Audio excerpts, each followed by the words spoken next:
Bonjour tout le monde, ravi de vous retrouver pour ce nouveau rendez-vous du midi, les midis du numérique, et vous présenter aujourd'hui le cycle Identito-Vigilance. Petit rappel avant de commencer, on est en mode webinaire, donc vos micros et caméras sont normalement coupés par défaut. On aurait la possibilité de vous faire monter sur scène pour des échanges, donc c'est une manip un petit peu particulière à faire, donc nous l'activerons autant que possible et si nécessaire. Mais en tout cas, n'hésitez pas à poser vos questions dans la partie dédiée du chat ou l'onglet questions qui se trouve à votre disposition, en principe en bas à droite de votre écran. Et puis, voilà, si vous avez des questions, des remarques, utilisez le chat.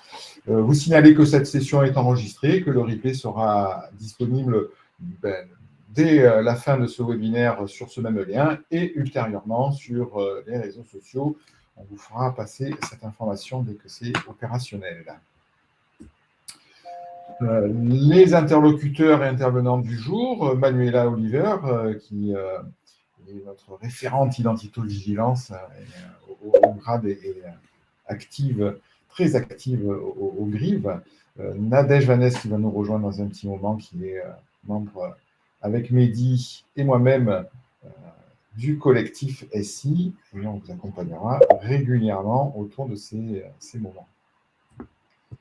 Rapidement, de quoi allons-nous parler? Donc, le cycle Identito-Vigilance, je vais vous le rappeler, vous le présenter.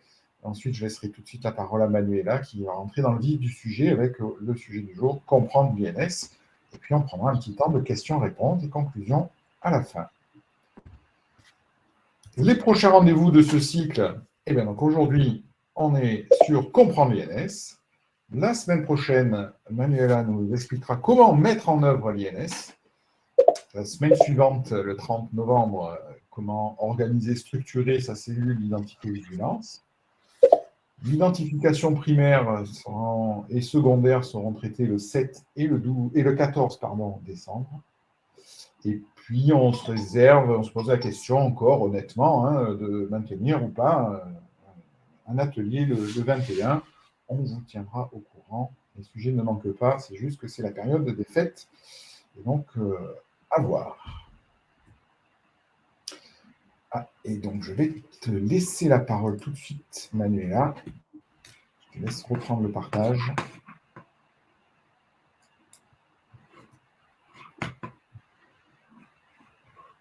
Normalement, ça va être bon. Oui, c'est bon. Bonjour à tous.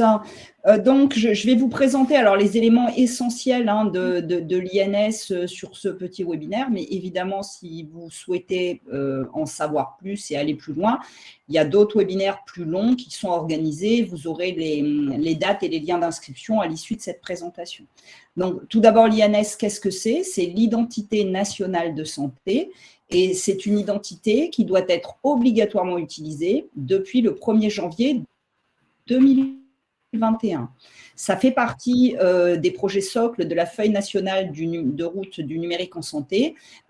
Pourquoi? Parce que si on n'utilise pas si tous les professionnels qui participent à la prise en charge du patient, que ce soit les professionnels de santé, les professionnels qui œuvrent au sein du secteur médico-social, si on ne partage pas tous la même identité, eh ben, on ne va pas pouvoir s'échanger des données ou alors on va prendre des risques et on va avoir des difficultés. On ne pourra pas non plus alimenter l'espace numérique de santé du patient qui s'appelle Mon Espace Santé et qui va être généralisé à partir du 1er janvier 2022. Alors, cette identité nationale de santé, qu'est-ce que c'est? Ce n'est pas un numéro. Il faut pas, c'est pour ça qu'on l'appelle identité nationale de santé et pas identifiant. C'est un ensemble de traits. Donc, on a des traits stricts de l'état civil, le nom de naissance, les prénoms de naissance, donc la liste des prénoms de naissance, la date de naissance, le sexe, le lieu de naissance en code géographique officiel et également un autre trait qui est le matricule INS, qui est constitué par le NIR, numéro d'identification au répertoire des personnes physiques, ou le NIA, numéro d'identification d'attente, pour les usagers qui sont nés à l'étranger et qui sont en cours d'immatriculation. Cette identité, elle concerne qui? Alors, spécifiquement sur les structures médico-sociales, elle concerne tous les acteurs qui vont traiter de la donnée de santé. Donc, vous avez ici un petit schéma et vous voyez que globalement, tout le monde est concerné. La difficulté dans le champ du médico-social, c'est que vous aurez probablement des interlocuteurs qui ne devront pas être destinataires de l'INS. Pourquoi? Parce qu'il ne sera pas concerné par les données de santé. Je prends l'exemple des ESAT. Si on fait une convention de stage pour un personnel qui est un usager qui est suivi, l'entreprise n'a pas à avoir l'INS. Donc, vous devez avoir l'INS pour vos usagers.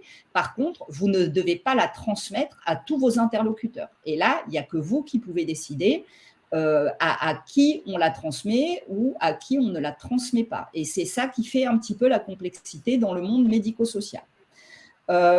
L'utilisation de l'INS est encadrée par un cadre juridique qui est très important, un corpus juridique et documentaire très important.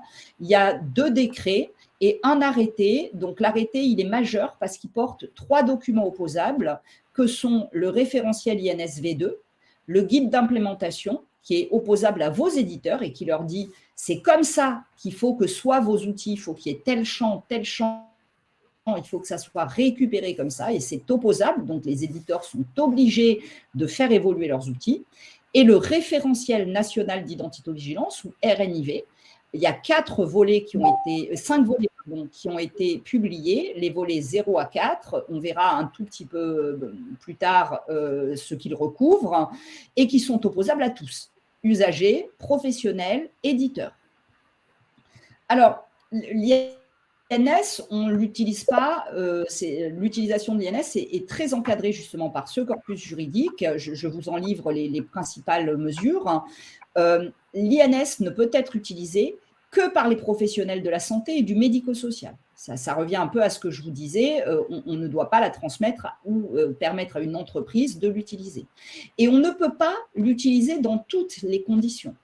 On n'a pas le droit de l'utiliser si on a un doute sur l'identité de l'usager. Et tout ça, c'est bien défini dans le référentiel national d'identité-vigilance et on ne peut pas non plus l'utiliser si on est face à un cas réglementaire d'anonymat.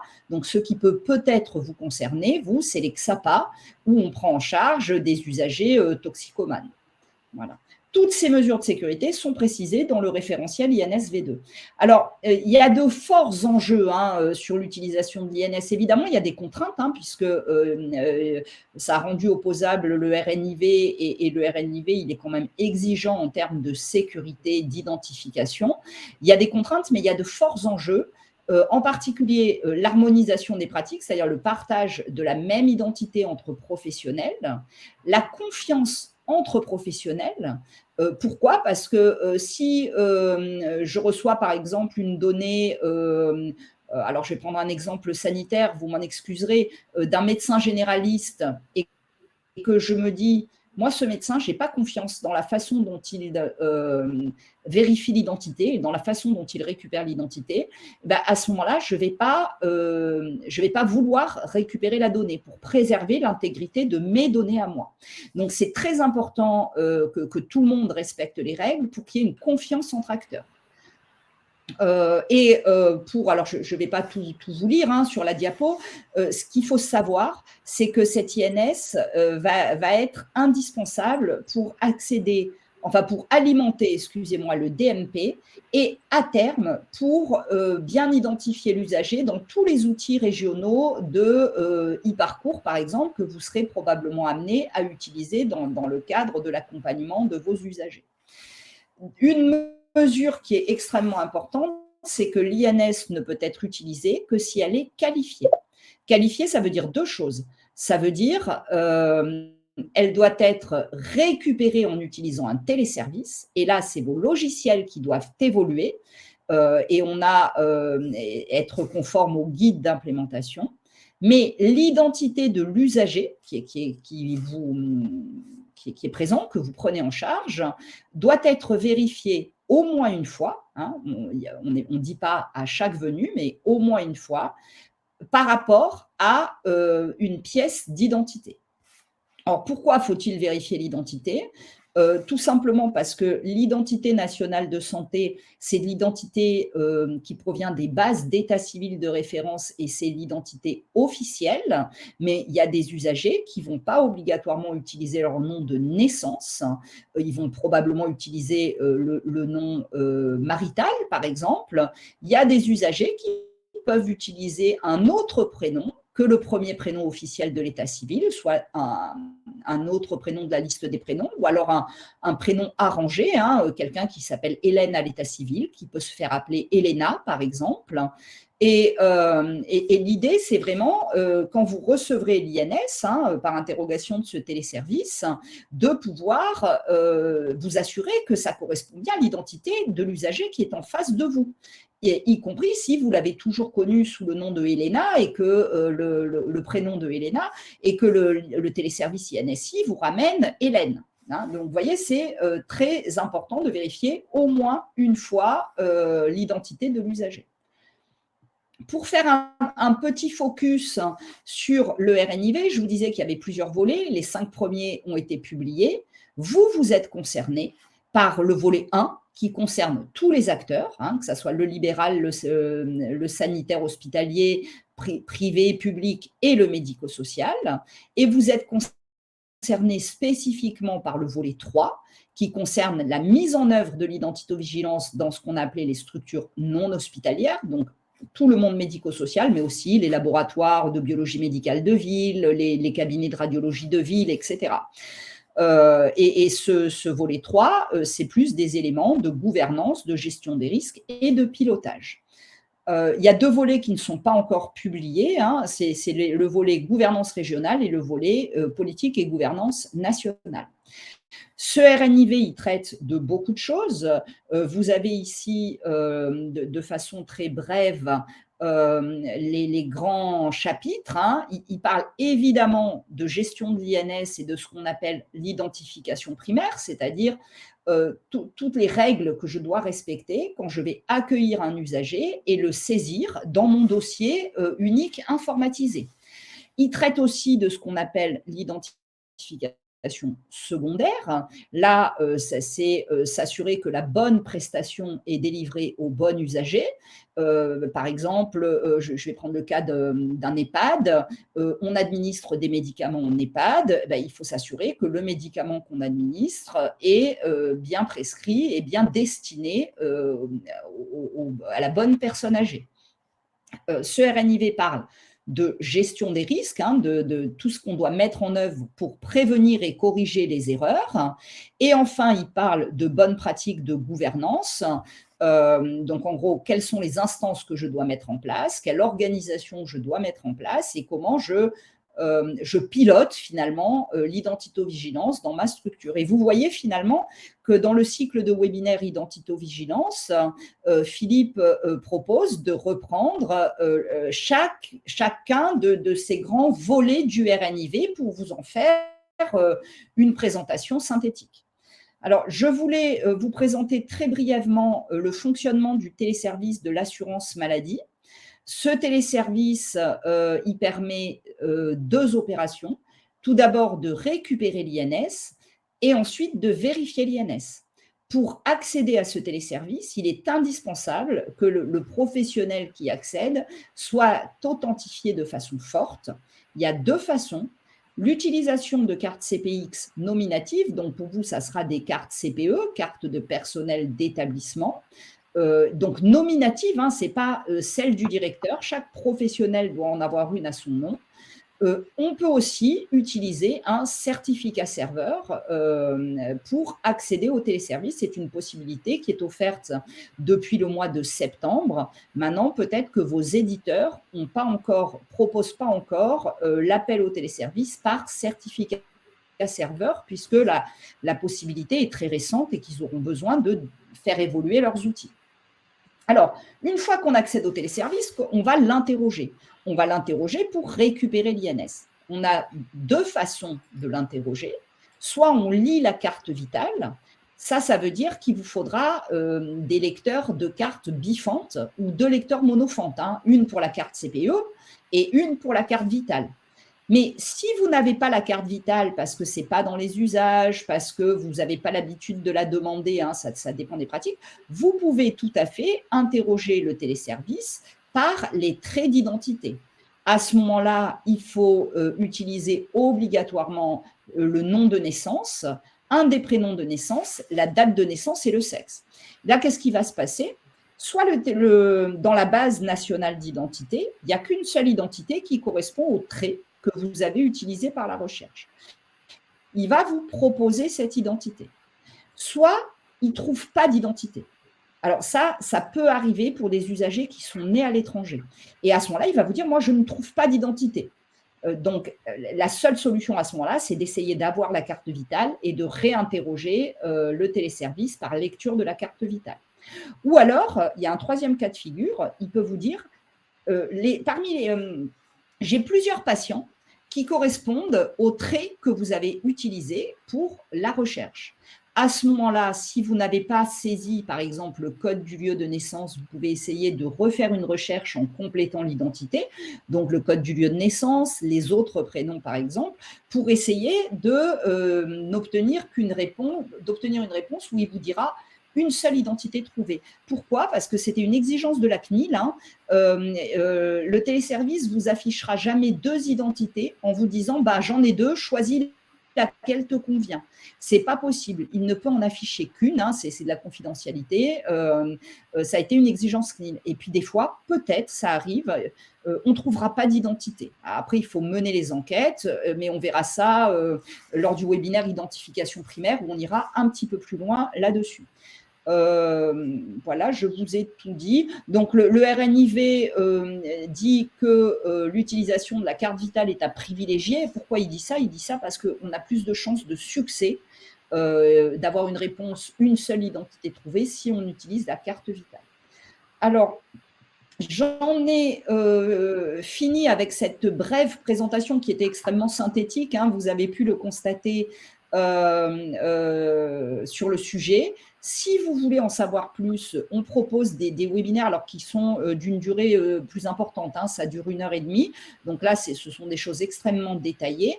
Vous en avez 2 qui sont à venir, le 30 novembre et le 21 décembre. Vous aurez dans le support le lien d'inscription. Et je suis disponible pour répondre à toutes vos questions. Et juste dans le support qu'on vous fera parvenir, vous aurez également pas mal de documentation si vous voulez aller plus loin, en particulier de la documentation qui est proposée au niveau national. Hein, il y a des liens hypertextes sur tous les documents, des outils et des documents qui sont proposés au niveau régional hein, par le GRIV, le groupe régional d'identité-vigilance en santé, avec des livrables et des fiches pratiques. Et tout cela, les documents régionaux, vous les trouvez dans l'espace collaboratif GRIV de l'Agora Social Club. Vous avez, je ne vais pas vous passer toutes les diapositives, mais vous l'aurez dans le support, une présentation de cet espace et de l'organisation de cet espace. Et en même temps, on va vous envoyer un tutoriel pour vous, si ça vous intéresse évidemment, pour pouvoir vous inscrire sur Agora et avoir accès à l'espace GRIV. Alors, bonjour Monsieur Fauché, je vais répondre à votre question. Comment obtenir une carte CPE ? Je suis directeur d'une masse. Pour cela, vous devez contractualiser avec l'ANS. Alors, je n'avais pas mis la diapositive sur cette présentation qui est un peu brève.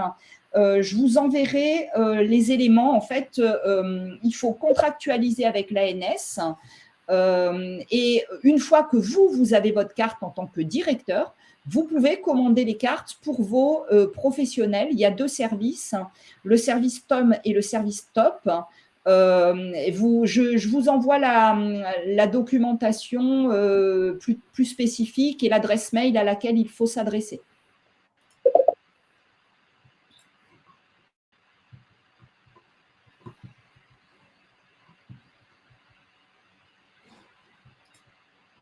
Nous avions une seconde question. Dans le cadre de projets de télémédecine, devons-nous utiliser l'INS ? Alors, oui, la réponse est un peu complexe. Donc, je suppose que vous utilisez un outil de télémédecine pour demander des consultations ou des avis à distance à des professionnels libéraux ou hospitaliers. À terme, évidemment, vous devrez utiliser l'INS pour ces outils. Maintenant, c'est un peu plus compliqué que ça parce que l'INS, on ne peut pas le saisir à la main. Comme je vous l'ai dit, on ne peut que le récupérer à partir du téléservice. Donc, soit vous aurez une interface entre votre DUI et l'outil de télémédecine, auquel cas vous récupérerez l'INS dans le DUI et il partira tout seul dans l'outil de télémédecine, soit vous n'aurez pas d'interface, ce n'est pas très fréquent, hein, les interfaces entre ces types d'outils. À ce moment-là, vous saisirez l'identité à la main dans l'outil de télémédecine, mais l'outil de télémédecine devra être en capacité d'interroger lui-même le téléservice de récupération. Il vous proposera l'identité et vous direz oui, c'est la bonne. C'est-à-dire vous serez obligé de faire 2 fois l'appel au téléservice. Maintenant, il faudrait, si je ne sais pas quel outil vous utilisez pour la télémédecine. Si c'est l'outil régional qui est proposé sur le portail, clairement, lui, il ne sera pas en capacité d'appeler le téléservice. On est en train de réfléchir à ce qu'on peut vous proposer à la place. Si c'est un outil d'un établissement de santé ou d'un professionnel qui vous met à disposition, il faut se rapprocher de l'établissement ou du professionnel, savoir comment il a prévu l'implémentation de l'INS dans cet outil. Alors, j'espère que j'ai répondu à votre question, qui n'était pas très simple. Oui. Ah, parfait, Mehdi. Bien. Écoutez, merci. Je vois qu'il n'y a plus de questions. Petit rappel, hein, ce collectif, il est là pour vous. On le fait ensemble pour rendre tous les services qu'on pourra faire de manière transverse et collégiale. Donc, n'hésitez pas à faire savoir si cette forme de webinaire vous convient. N'hésitez pas à faire passer l'information à vos collègues. Directeurs, essentiellement, c'est la cible première des webinaires du Midi numérique. Vous pouvez donc nous retrouver sur LinkedIn et bientôt sur YouTube. Le prochain rendez-vous pour le cycle Identito-Vigilance, c'est la semaine prochaine à midi. Inscrivez-vous, c'est le même lien qui vous amène sur une page avec la possibilité de sélectionner la session qui vous intéresse. Donc, n'hésitez pas, inscrivez-vous pour continuer à suivre ce cycle. Je pense à moins que mes collègues aient quelques mots à rajouter, sinon il ne reste plus qu'à vous remercier. Je vous souhaite un bon appétit. Donnez rendez-vous la semaine prochaine. Attends, il y a une question, Philippe, qui est technique, logistique. La semaine dernière, le lien du webinaire du matin n'a pas fonctionné pour l'après-midi. Est-ce normal? Alors, non, ce n'est pas normal. Forcément, ça a été corrigé. En fait, c'est pour ça qu'il faut bien être attentif à vérifier le petit menu déroulant qui permet de sélectionner la session dans laquelle vous vous trouvez. Normalement, cette semaine, c'est bien validé. On a un lien qui amène vers une page avec la possibilité de s'inscrire à plusieurs sessions. Donc, il faudra bien choisir la session dans laquelle vous voulez agir, vous inscrire ou participer ou voir le replay. Voilà. Si on n'a plus de questions, il me reste encore une fois plus qu'à vous souhaiter un bon appétit, vous souhaiter une bonne journée et à la semaine prochaine. Merci Manuela, merci à tous. Merci à tous, bon après-midi, Merci. au revoir. Au revoir.